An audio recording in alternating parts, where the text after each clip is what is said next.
Okay. So I have this Lodge pan. It's been outside for probably about 3 years. We did have some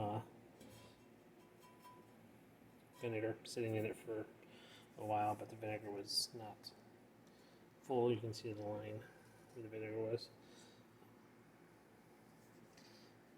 So the plan is we're going to get some more vinegar. We're going to soak it in vinegar. This pan was also outside for 3 years, and we soaked this one in Coke. Still need a little more cleaning on it.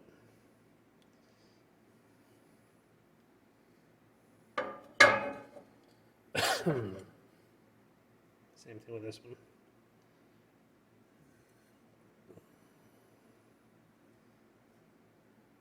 Taiwan.